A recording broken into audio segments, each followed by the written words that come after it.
وبرکاتہ. الحمدللہ رب العالمین والعاقبۃ للمتقین والصلاة والسلام علی سید المرسلین وعلی آلہ وصحبہ ومن تبعہم بإحسان الی یوم الدین. اما بعد فاعوذ باللہ من الشیطان الرجیم. بسم اللہ الرحمن الرحیم.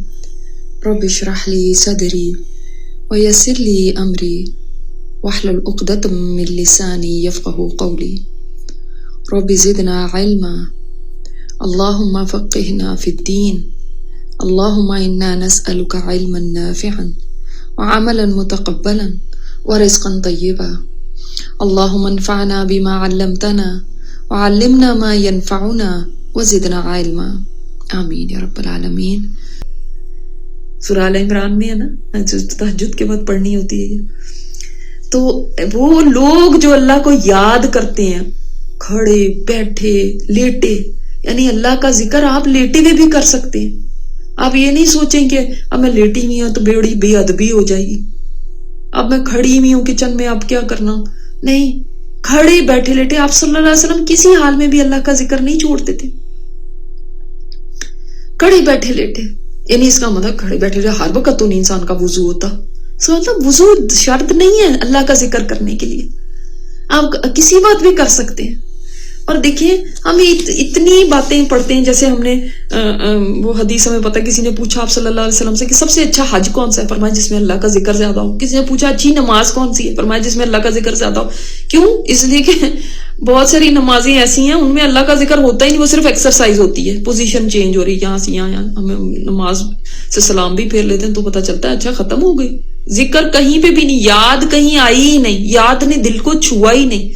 جب یاد آتی ہے نا کسی کی تو کیا ہوتا ہے؟ جب ہم کسی کو یاد کرتے ہیں سب کو پتا ہے کیا ہوتا ہے، دل کی حالت کیا ہوتی ہے. تو یاد، ذکر اللہ کیا ہے؟ اللہ کی یاد. صرف ایک زبان کی ایکسرسائز نہیں، سبحان اللہ سبحان اللہ سبحان اللہ سبحان اللہ، یہ نہیں ہے. یہ آپ یار اس طرح کی تسبیحیں آپ کرتے رہیں، چلو کچھ اور کرنے سے تو بہتر ہی ہے کہ کچھ اور زبان کو چلائیں. چلو کر لیا آپ نے، یہ نہیں میں کہوں گی کہ اب نہ کریں، ہو سکتا ہے کسی دن خیال بھی آ جائے کیا زبان سے کہہ رہی ہوں، لیکن اصل ذکر تو وہی ہے جو دل کرتا ہے. تو نماز کون سی سب سے اچھی؟ جس میں اللہ کا ذکر ہو. روزہ کون سا سب سے اچھا؟ جس میں اللہ کا ذکر ہو. یعنی دنیا کا کوئی کام بھی نیکی کا ہی ہے، چاہے یا عام روٹین کا کام ہے، گھر کے کام کاج ہے، وہ وقت سب سے اچھا ہے جو اللہ کے ذکر کے ساتھ گزر ہے. دیکھیں منٹ گھنٹے سیکنڈ گزرتے جا رہے ہیں، لیکن وہ منٹ اور سیکنڈ امر ہو گئے جس میں اللہ کا ذکر ہو گیا، وہ محفوظ ہو گئے. ورنہ تو یہ زندگی بھاگی جا رہی ہے. تو اس میں اللہ کا ذکر کر لیں اور اس لمحے کو قیمتی بنا لیں. اب ہم کتنا پڑھتے رہتے ہیں اللہ کا ذکر اس کی بڑی فضیلت ہے. وَاذْكُرُوا اللَّهَ كَثِيرًا لَعَلَّكُمْ تُفْلِحُونَ. اللہ تعالیٰ نے فرمایا اللہ کا ذکر بہت زیادہ کرا کرو تاکہ تم کامیابی پا جاؤ. دل کا سکون ہے. الا بذکر اللہ تطمئن القلوب. اللہ کا ذکر جو یاد رکھو، اللہ کا ذکر دلوں کا سکون ہے. اینگزائٹی اور یہ ڈپریشن اور یہ سب چیزوں میں اللہ کا ذکر ہے جو سکون دے گا. اللہ تعالیٰ نے حکم دیا اللہ کا ذکر کرو، اور جو ذکر اللہ تعالیٰ کا کثرت سے کرتے ہیں ان کے لیے مغفرت اور اجر عظیم ہے. الذاکرین والذاکرات، ذکر کرنے والے مرد اور ذکر کرنے والی عورتیں. تو اللہ تعالیٰ کی یاد، یہ ساری چیزیں اللہ کی یاد ہیں. چلو ہم سمجھتے ہیں بھئی اللہ تعالیٰ کا ذکر کرنے والی مجلس کو بھی فرشتے گھیر لیتے ہیں، اس کے اوپر اللہ تعالیٰ کی رحمت ان کو گھیر لیتی ہے، فرشتے وہاں پہ آ جاتے ہیں، موجود ہوتے ہیں. پھر اس کے بعد اللہ کی رحمت بھی ہوتی ہے، سکینت بھی ان کے اوپر اللہ تعالیٰ طاری کر دیتا ہے. تو بہت سارے فوائد ہیں اللہ کا ذکر کرنے کے. جب تک اللہ تعالیٰ کا ذکر انسان کرتا رہتا ہے، شیطان پھر اس دل میں آ نہیں سکتا، وسوسے نہیں ڈال پاتا.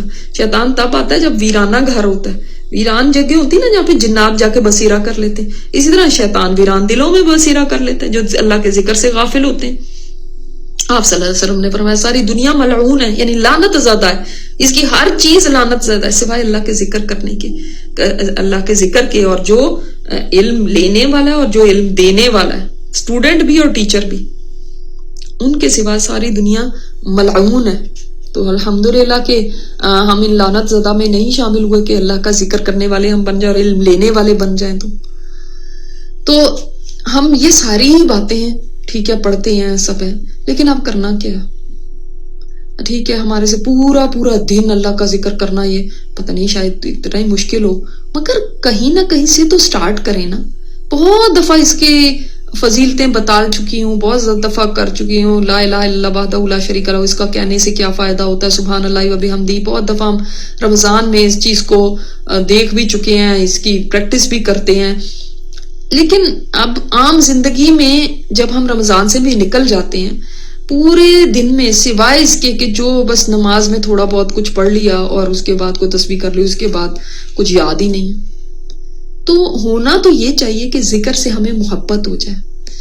ہمیں محبت اس لیے نہیں کیونکہ ہم نے ذکر کی لذت نہیں سمجھی. ابھی جب ہمیں اس کا ٹیسٹ نہیں نہ لگا تو اس لیے ذکر کی طرف آتے بھی نہیں.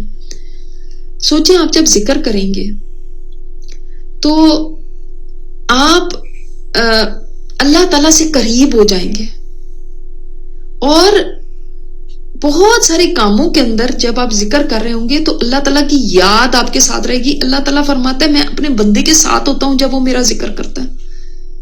اور اس دور میں جب لوگ خدا کو ہی بھول چکے ہیں، کافر تو بھولا ہوا ہے، مسلمان بھی ہر وقت پیسے کی باتیں، بزنس کی باتیں، فیشن کی باتیں، اس کی بات، اس کی بات، اس کی غیبت، اس کی چغلی، ساری باتیں کر رہے ہیں. لیکن وہ جس نے پیدا کیا اس کا ذکر یاد ہی نہیں رہتا، وقت ہی نہیں ملتا، دھیان ہی نہیں رہتا.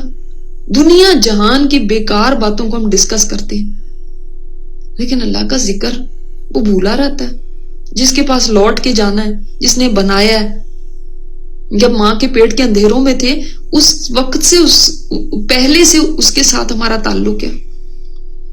دیکھیں لوگ گانے گنگناتے رہتے ہیں نا کام کرتے ہوئے، ہوں کرتے رہتے ہیں. حیرت ہوتی ہے ان کو گانے یاد ہے، لیکن کام کرتے وقت اللہ کا ذکر بھی تو کر سکتے تھے، وہ نہیں یاد رہتا. اللہ اکبر. اللہ تعالیٰ کے ساتھ تو اتنا قریبی تعلق ہے کہ آئے بھی اس کے پاس سے، جانا بھی اس کے پاس. جب والدین کو بھی ہمارا نہیں پتا تھا اس وقت سے ہمارا اور اس کا رشتہ ہے. کبھی اس کی یاد نہیں آتی، اور تو سارے رشتوں کی یاد آتی ہے. ہمارا ذکر کب ہوتا ہے؟ جب کسی سے وظیفہ پوچھنا ہو، اور جی بیٹی کی شادی نہیں ہو رہی، بزنس چمکانا ہے، پتہ نہیں میں نے جن بھوت بھگانے ہیں، وہ یہ پریشانی آ گئی وہ ہو گئی، تو پھر بہت وظیفے یاد آتے ہیں. مگر کبھی اللہ کی محبت میں صرف کہ مجھے اس سے محبت ہے، اس کے نام سے مجھے لذت محسوس ہوتی ہے، اس وجہ سے بھی کبھی ذکر کیا، اس وجہ سے بھی کبھی آپ نے اللہ کو یاد کیا. آپ کسی سے بھی پوچھ لیں کہ ذکر کیوں کر رہے ہیں، اتنی دفعہ کیوں پڑھ رہے ہیں، جی فلانے نے بتایا تھا یہ کام ہو جائے گا. اللہ کبھی کسی فائدے کے بغیر بھی اللہ کو یاد کر لیا کریں. ٹھیک ہے آپ کریں ضرور، ظاہر ہے اللہ سے ہی مدد مانگنی ہے، اس کا ضرور وظیفے کریں، آپ یاد کریں اللہ کو، لیکن کبھی بغیر کسی چیز کے بھی، بغیر مطلب کے بھی یاد کر لیا کریں. اللہ اکبر. ہم دیکھیں ہم بیٹھتے ہیں نا جب باتیں کرتے ہیں کسی چیز کی بھی بات، مثلا کپڑے ہیں کہاں سے لیے، کس ڈیزائنر کے ہیں، یہ حالانکہ ہم نہیں بھی افورڈ کر سکتے، پھر بھی ہمیں وہ باتیں کرنے سے ہی بڑا مزہ آتا ہے. اچھا یہ زیور اچھا کہاں کا ہے، اچھا کہاں سے بنوایا، اچھا آج کل کیا فیشن چل رہا ہے. چاہے کرنا کچھ بھی نہ ہو، لینا کچھ بھی نہ ہو، لیکن جس چیز کی محبت ہوتی ہے نا اس سے دلچسپی بھی ہوتی ہے اور مزہ بھی آتا ہے باتیں کر کے. کئی لوگ پراپرٹی کی باتیں بہت کرتے رہتے ہیں، کئی انویسٹمنٹس کی باتیں کرتے رہتے ہیں، چاہے جیب میں پیسے نہ بھی ہوں.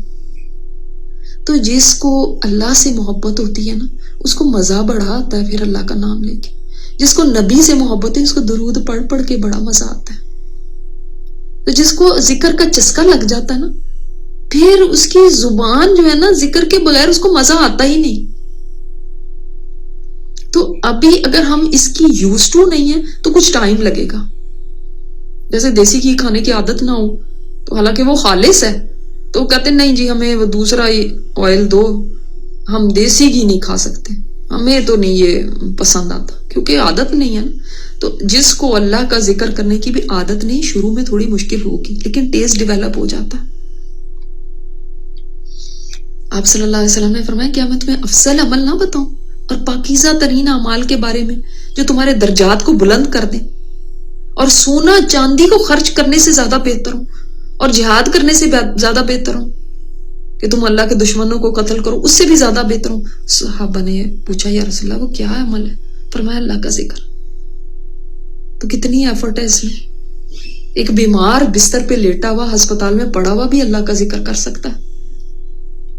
نہ کوئی پاکی نہ پاکی کا مسئلہ ہے، نہ کوئی وضو کی بات ہے، نہ کوئی ٹائمنگ کی بات ہے، کوئی زوال کا ٹائم ہے یا کچھ ہے، نہ رات اور دن کا کوئی چکر ہے کہ رات کو نہیں کر سکتے یا دن کو کروں یا دن کو اس وقت نہیں کر سکتے، کچھ بھی نہیں. پھر بھی ہم کتنی کم ہیں ذکر کرنے میں، کتنی کمی ہے، کوتاہی ہے کتنی.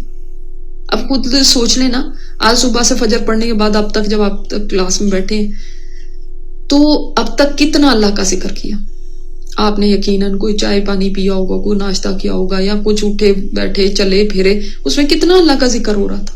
ایک دن کی مثال اپنی لے لیں، باقی دنوں کو تو چھوڑیں.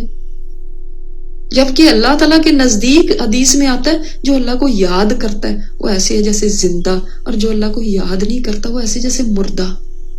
تو مردے چل پھر رہے ہیں، مردے کھا پی رہے ہیں، مردے جابس پہ جا رہے ہیں، یہ مردے ہیں اللہ کے نزدیک.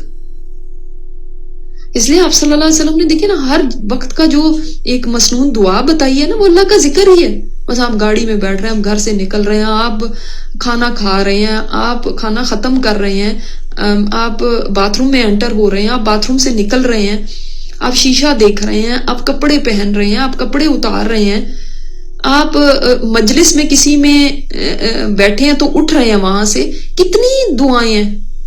آپ کو ایک دم کوئی پریشانی ہوتی ہے، آپ کوئی پریشان کن منظر دیکھ لیتے ہیں، اس کے لیے دعائیں ہیں. آپ کو کوئی خوشی ملتی ہے اس کے لیے دعائیں. یہ سارے اللہ کے ذکر ہی تو ہیں. اللہ اکبر. تو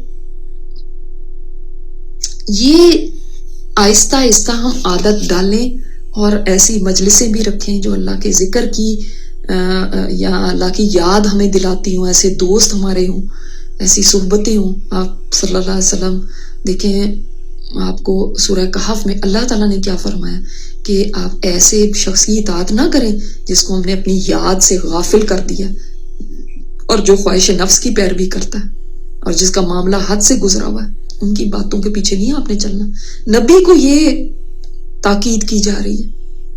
تو ہم نے اگر اپنی دوستیاں اور یاریاں ایسے لوگوں سے بنائی ہوئی ہیں جو خود اللہ کی یاد سے غافل ہیں، ہمیں پسند بہت آتے ہیں کیونکہ بہت فیشنیبل ہے یا بہت امیر ہے یا بہت بڑا ان کا عہدہ ہے، تو یہ تو ہمیں اللہ کی یاد سے غافل کر دینے والے. جب اللہ کے نبی کو اللہ تعالیٰ یہ فرما رہا ہے تو ہمیں کتنا زیادہ کیئرفل ہونا چاہیے جو ہر وقت خود ہی بھولے رہتے ہیں. آپ صلی اللہ علیہ وسلم نے فرمایا کیا میں تمہیں اسلام کی بنیاد نہ بتاؤں جس کے باعث تم دنیا اور آخرت کی بھلائی کو پاؤ گے. آپ کی سوچیں کیا ہو سکتی ہے وہ، اس کا آنسر خود سوچیں جس سے دنیا اور آخرت کی بھلائی مل سکتی ہے. فرمایا اہل ذکر کی مجالس کو اہم جانو اور جب فارغ ہو تو اللہ کے ذکر سے زبان کو تر رکھو.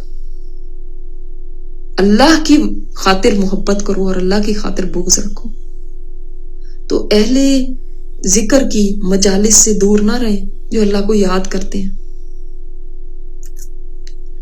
ہر چیز کی ایک صفائی ہوتی ہے نا، دل کی صفائی ہے اللہ کا ذکر ہی کرتا ہے.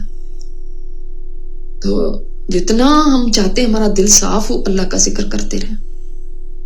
واللہ یعلم ما تصنعون، اللہ تعالیٰ جانتا ہے جو تمہاری مشغولیات ہیں. انسان کہتا ہے نا بزی بہت ہوں، نماز نہیں پڑھ سکتا، بزی بہت ہوں، تلاوت نہیں کر سکتا، ذکر ہی نہیں کر سکتا. اللہ تعالیٰ کو پتہ ہے جو تمہاری مصروفیات ہیں، جو تمہاری کاروائیاں ہیں، تو جو تمہاری روٹینز ہیں، جو تمہارے مشغلے ہیں. تصنعون ہے، تعملون نہیں ہے.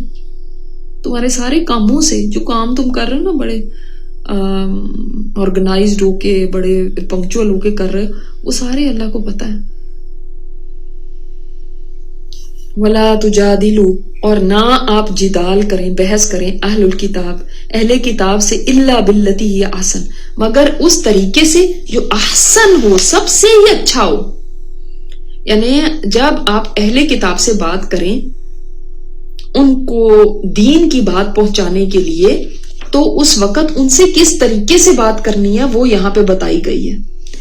یعنی ان کے ساتھ آپ ایسے نہ کریں گے لڑائی جھگڑے پہ اتر آئے, شور و غل ہو رہا ہے. اور ہم نا دین کے معاملے میں بڑے جذباتی ہوتے ہیں, تو اہل کتاب کو تو چھوڑیں, ہمارے سے کوئی عقیدے میں ڈفر کر رہا ہو, کوئی بدعات کر رہا ہے یا کوئی ایسے غلط کاموں میں, تو اب ہم اس کو جب سمجھانے لگتے ہیں تو فوراً ہی ہماری آواز اونچی ہونے لگتی ہے اور بس پارا چڑھ جاتا ہے, اور پھر تھوڑی دیر میں آواز بھی تھر تھر کانپنے لگتی ہے غصے سے, اور چہرے کے بھی ایکسپریشنز ایسے ہوتے ہیں کہ بس کھا جائیں گے دوسرے کو.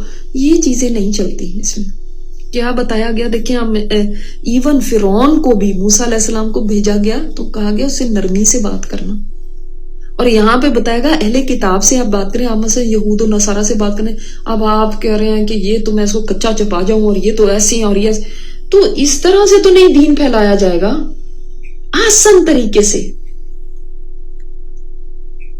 یعنی بہترین آپ کی بات بالکل دلیل پہ ہونی چاہیے, لیکن لہجہ ایسا نہ ہو کہ جیسے دوسرے کو دھمکی دے رہے ہیں یا دوسرے پہ غصہ کر رہے ہیں یا دھوس جما رہے ہیں یا اوپر سے آ رہے ہیں اس کے اوپر چڑھائیاں کر رہے ہیں. اس سے نہیں. ادعو الی سبیل ربک بالحکمت والموعظۃ الحسنہ, اپنے رب کی راستے کی طرف دعوت دے حکمت کے ساتھ اور بہترین نصیحت کے ساتھ. ٹھیک ہے, تو یہ طریقہ کار نہیں ہونا چاہیے. خاص طور پہ یہاں پہ یہود اور نصارہ کی بات کی گئی کیونکہ وہ اہل کتاب ہیں, کتاب والے ہیں. الا الذین ظلموا منہم, سوائے ان کے جنہوں نے ظلم کیا ان میں سے.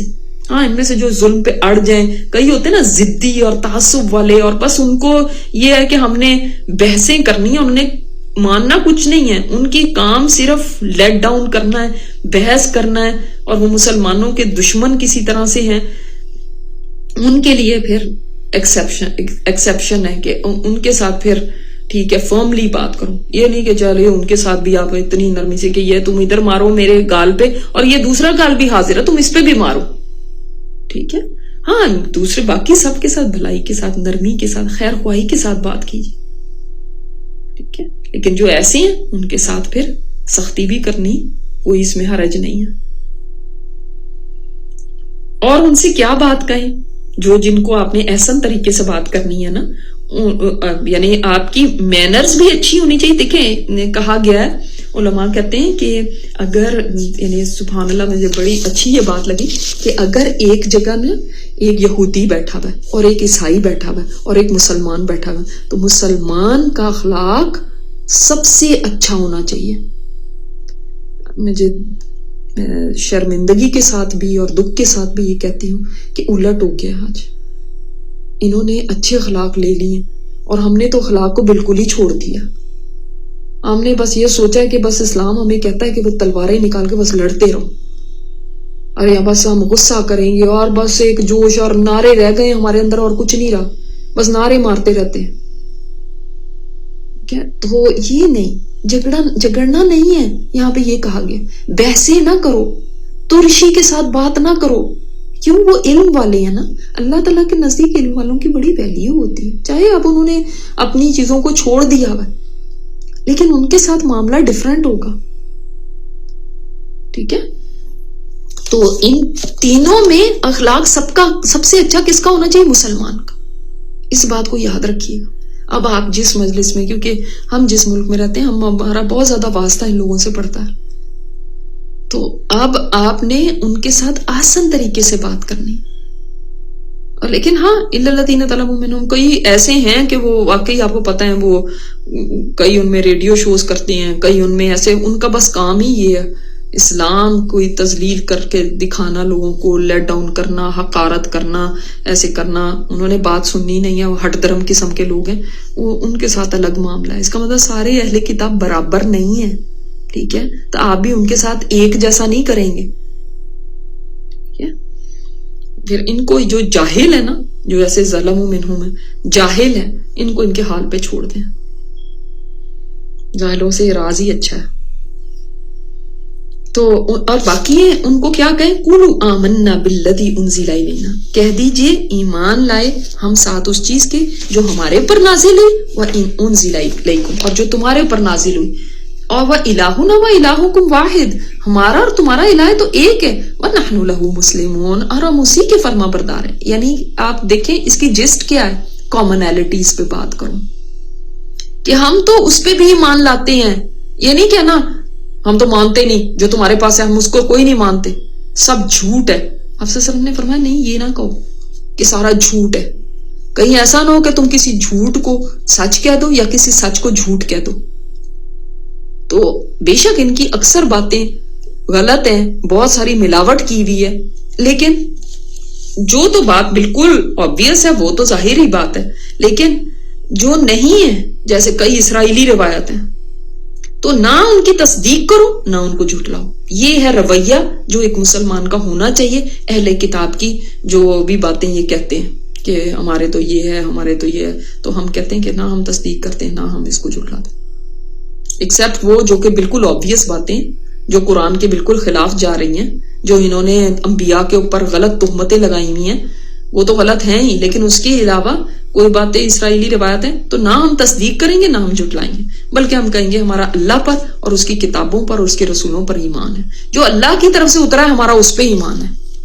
یعنی جو بعد میں چیزیں ایڈ ہوئی ہیں وہ نہیں ہم مانتے.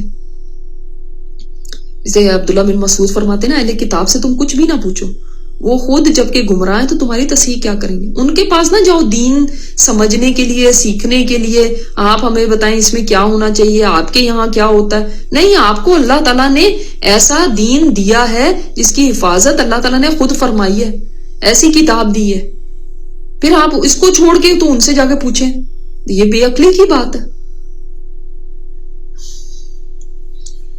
تو ان کو کہنا ہے کہ تمہارا اور ہمارا الہ تو ایک ہی ہے، وہ بھی تو ایک الہ کو مانتے، ایک ون گاڈ تو وہ مانتے ہی ہیں نا کہ ایک ہے ہستی، اور ہم سب اس کے لیے فرما بردار ہیں. اب دیکھیں یہ تو ہماری کتاب کو نہیں مانتے، لیکن جب آپ کہتے ہیں کہ ہم اللہ کی طرف سے جو عیسیٰ علیہ السلام پہ اترا ہم اس پہ ایمان لاتے ہیں، اور ہمارا تو قرآن شروع ہی ہوتا ہے اس چیز سے، شروع ہی ہوتا ہے کہ ہم ساری کتابوں کو مانتے ہیں، ہمارے تو ایمانیات میں سے ہے یہ بات ان کو بتانے کی ضرورت ہے، نہ کہ ڈفرینسز سے سٹارٹ کریں. وَكَذَلِكَ أَنزَلْنَا إِلَيْكَ الْكِتَابَ، اور اسی طرح ہم نے آپ پر نازل کی کتاب، یعنی جیسے پچھلے انبیاء پر نازل ہوئی کتابیں، اسی طرح ہم نے آپ پر بھی یہ کتاب قرآن کریم نازل فرمائی. تو اب کیا ہے ان کا رویہ، فَالَّذِينَ آتَيْنَاهُمُ الْكِتَابَ يُؤْمِنُونَ بِهِ، تو جن کو ہم نے دی کتاب وہ ایمان رکھتے ہیں اس پہ بھی، کس پہ؟ قرآن پہ. بھی کی ضمیر قرآن کی طرف ہے، یعنی جن کو ہم نے کتاب دی اور واقعی انہوں نے اپنی کتاب کو صحیح سمجھا اور اس کے اوپر اخلاص کے ساتھ ایمان لے کر آئے، تو وہ تو آپ صلی اللہ علیہ وسلم کو بھی مان جاتے ہیں، جیسے نجاشی نے مانا تھا، جیسے عبداللہ بن سلام، جیسے سلمان فارسی، یہ سب تھے نا جو کہ مطلب عیسائی تھے، اور عبداللہ بن سلام یہودی تھے، تو انہوں نے، ان کو پتا تھا کہ جو ہماری کتابوں میں کیا لکھا ہے اور نشانیاں یہ پوری ہوتی ہیں، تو آپ صلی اللہ علیہ وسلم پہ وہ ایمان لائے. وَمِنْ هَٰؤُلَاءِ مَن يُؤْمِنُ بِهِ، اور ان لوگوں میں سے بھی کوئی جو ایمان رکھتا ہے اس کے اوپر، یعنی یہ مشرکین میں سے بھی کوئی ہیں جو ایمان لاتے ہیں. وَمَا يَجْحَدُ بِآيَاتِنَا إِلَّا الْكَافِرُونَ، آگے آتا ہے جی ظالمون، یہاں پہ آتا ہے کافرون، اور انکار نہیں کرتے اس کا مگر جو کفر کرنے والے ہیں. یعنی جس نے کفر کیا نا، یہ تو اتنی واضح چیز ہے، اتنی کلیئر ہے نا یہ کتاب، کہ ایسے ہی ہے جیسے کہ دن کے وقت آپ کہیں کہ سورج ہے، اس طرح سے یہ روشن ہے. اب اس وقت بھی وہ کہے کہ نہیں سورج تو ہے ہی نہیں، دن ہے لیکن سورج تو ہے ہی نہیں، سورج کی روشنی کا انکار کر دے تو اب آپ اس کا کیا کر سکتے ہیں؟ ایسے انکار کرنے والے کو آپ کیا منوا سکتے ہیں؟ تو اس کا انکار تو صرف کافر ہی کریں گے.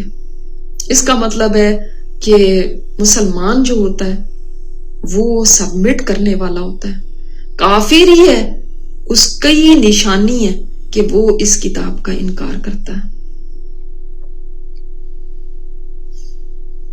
وما كنت تتلو من قبله من کتاب، اور یہ کتنی بڑی نشانی ہے آپ صلی اللہ علیہ وسلم کی سچائی کی کہ آپ نہیں تھے پڑھتے اس سے پہلے کوئی کتاب. آپ صلی اللہ علیہ وسلم نے کسی یونیورسٹی میں سے نہیں پڑھا، کسی لائبریری میں نہیں گئے، کسی کتاب کو آج تک نہیں پڑھا. جب یہ قرآن نازل ہوا کچھ بھی پڑھنا لکھنا نہیں جانتے تھے.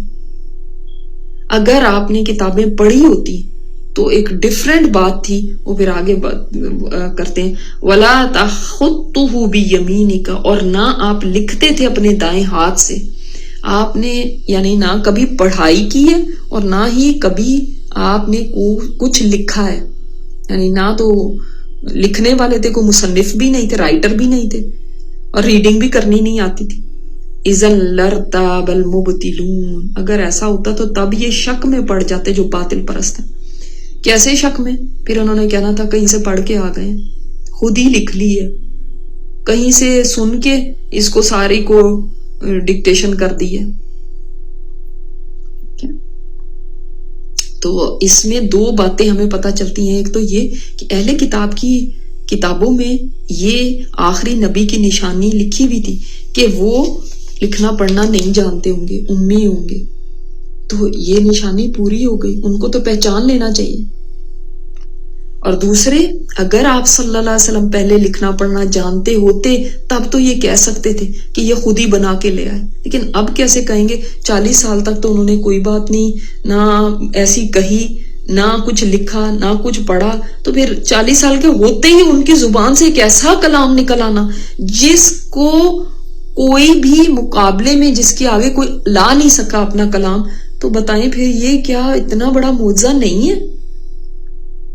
یہ تو بات سمجھ میں آنے سے قاصر ہے نا، یہ بات انسان کی عقل میں نہیں آ سکتی. یہ معجزہ ہے. معجزہ وہی ہوتا ہے جو عاجز کر دے عقل کو. اور یہاں سے ہمیں یہ بھی پتا چلا کہ وَلَا تَخُطُّهُ بِيَمِينِكَ، اور نہ تم لکھتے تھے اپنے دائیں ہاتھ سے. ویسے تو بائیں ہاتھ سے بھی لکھا جا سکتا ہے، بایاں بھی ہے دایاں بھی ہے، لیکن دائیں ہاتھ کا ہی کیوں ذکر ہے؟ اس لیے کہ لکھنا پڑھنے کی چیزیں دائیں ہاتھ سے کرنی چاہیے، اور کھانا پینا دائیں ہاتھ سے کرنا چاہیے. یہ یہاں پہ اشارہ ملتا ہے قرآن سے کہ کیا ہے بیسٹ کہ دائیں ہاتھ سے ہی لکھنے کا کام کیا جائے. بچوں کو شروع سے دائیں ہاتھ میں پینسل پکڑانی چاہیے. اور آپ دیکھیں، آپ ان کی کتابوں کا لکھا ہوتا ہے کہ اس کا رائٹر فلاں فلاں ہے، لیکن قرآن پاک کا رائٹر نہیں لکھا ہوتا. لیکن یہ اللہ تعالیٰ کا کلام ہے. قرآن کے کاتب وہ تھے جو صحابہ کرام تھے، چند ایک تھے جو لکھنا جانتے تھے. آپ صلی اللہ علیہ وسلم پھر ان کو بتاتے تھے.